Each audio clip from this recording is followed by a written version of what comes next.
Assalamualaikum warahmatullahi wabarakatuh. Alhamdulillah. Alhamdulillahilladzi kana bi'ibadihi khabiran basira. Tabarakalladzi ja'ala fis sama'i burujan wa ja'ala fiha sirajan wa qamaran munira. Allahumma salli ala sayyidina Muhammad wa ala alihi wa sahbihi wa man tabi'ahum ila yaumil qiyamah. Amma ba'du. Hadratil mukarram wal muhtaram yang saya hormati, kepada para alimil ulama, para kiai, para ustad, para ustadah, para santriawan dan santriawati yang saya hormati. Hadirin hadirat rahimakumullah. Jumpa kita dalam kesempatan ini tiada lain dan tiada bukan mengingat kembali satu momentum yang amat sangat bersejarah yang telah terjadi pada hari Senin tanggal 12 Rabiul Awal tahun Gajah atau tanggal 20 April 571 Masehi. Telah lahir ke alam dunia manusia sempurna. Sempurna fisiknya, sempurna mentalnya, dan sempurna akhlaknya.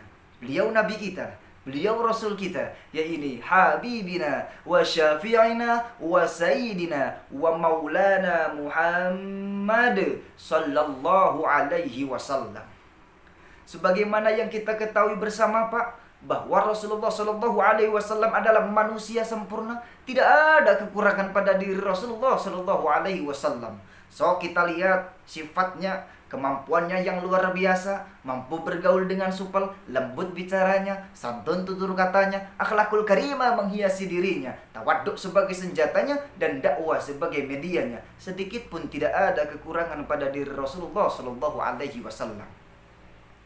Sampai-sampai sahabat Nabi mengumpamakan kepribadian Kanjeng Nabi Muhammad sallallahu alaihi wasallam bagaikan bulan yang dikelilingi bintang, bagaikan mentari yang memancarkan cahayanya. Subhanallah. Kan ada di kitab Burdah, di kitab Berjanji yang biasa dibaca oleh mamang santri dan teteh santri. Anta syamsun anta badrun anta nurun fauqa nuri anta iksiru wa goli anta misbahu suduri. Anta syamsun, engkau Muhammad, kata sahabat, bagaikan matahari. Anta badrun, engkau Muhammad, bagaikan bulan purnama. Anta nurun fauqa nuri, engkau Muhammad bagaikan cahaya di atas para cahaya. Maka pantaslah Allah berfirman yang diabadikan di dalam Al-Quran. Laqad kana lakum fi rasulillahi uswatun hasanah. Sungguh telah ada pada diri Rasulullah sallallahu alaihi wasallam uswatun hasanah. Contoh yang baik, contoh yang bagus, contoh yang mulia yang harus kita contoh, yang harus kita tiru di dalam kehidupan kita sehari-hari. So, kita mau lihat dari mana, mau nyontoh dalam segi apa, tidak ada kekurangan pada diri Rasulullah sallallahu alaihi wasallam. Kalau kita jadi pedagang, Rasul juga pernah dagang, Pak. Kalau kita jadi suami, Rasul juga punya istri, Bu. Kalau kita jadi pemimpin, Rasul juga pemimpin, Pak. Pemimpin di atas para pemimpin, jenderal di atas para jenderal, presiden di atas presiden. Ketika Rasulullah sallallahu alaihi wasallam direndengkan dengan para nabi, Rasul menyandang gelar Sayyidul Anbiya.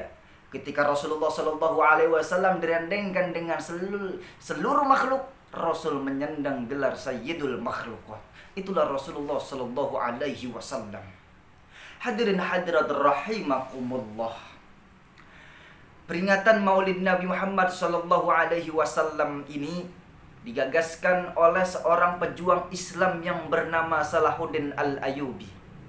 Melihat kemerosotan Islam di tengah-tengah umat, Islam sudah tidak dihargai lagi sebagai agama, Al-Quran sudah diabaikan, limbah iman melanda, maksiat terjadi di mana-mana. Akhirnya Salahuddin Al-Ayyubi mengumpulkan para ulama dan dilakukan pemotongan hewan dan diadakan pula lomba karya tulis, di mana lomba tersebut menggali lagi sejarah Rasul, masa kecil Rasul, sebelum diutusnya Rasul, sebelum wafatnya Rasul, dan masih banyak lagi sejarah-sejarah Rasulullah Shallallahu Alaihi Wasallam. Dan pemenang lomba tersebut yang bernama Syekh Ahmad Marzuki dengan kitabnya yang populer di kalangan santri, yaitu Berjanji atau Rawi. Jauh sebelum alam raya ini diciptakan oleh Allah Subhanahu wa Ta'ala, dan cahaya Nabi sudah di-planning untuk dunia. Allah Subhanahu wa Ta'ala berkata dalam hadis qudsinya, laulaka lamma khalaqtul aflak. Kalau bukan karena engkau Muhammad, kata Allah, aku tidak akan pernah menciptakan alam raya ini. Ada satu kisah di mana sahabat Ansor yang bernama Jabir bin Abdullah radhiyallahu an bertanya kepada Rasulullah sallallahu alaihi wasallam, "Ya Rasulullah, ya sahabatku, aku kepengen bertanya kepadamu ya Rasulullah, tentang apakah sahabatku? Jawab dengan jujur demi ayahku dan ibundaku." "Siap," kata Rasul. "Siapakah yang pertama kali Allah ciptakan sebelum Allah menciptakan keberadaan lainnya?" Itu pertanyaan Jabir bin Abdullah radhiyallahu an.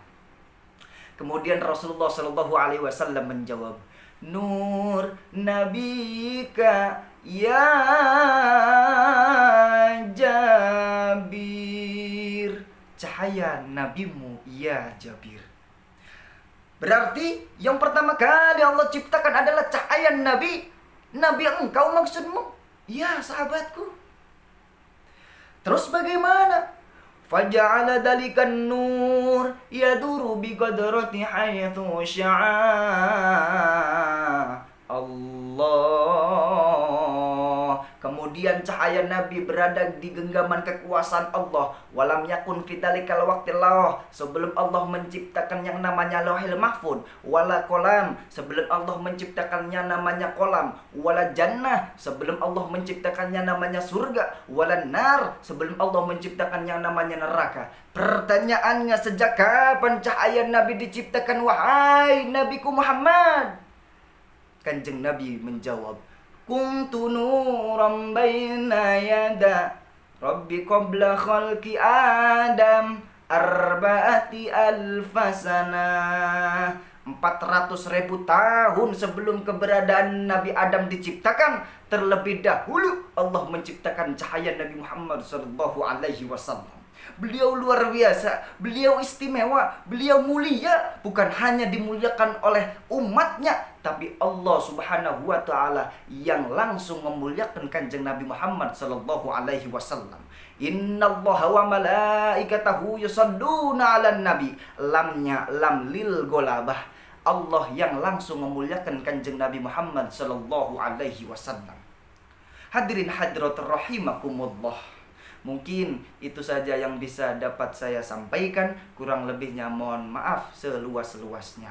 Usikum bitaqwallah. Wassalamualaikum warahmatullahi wabarakatuh.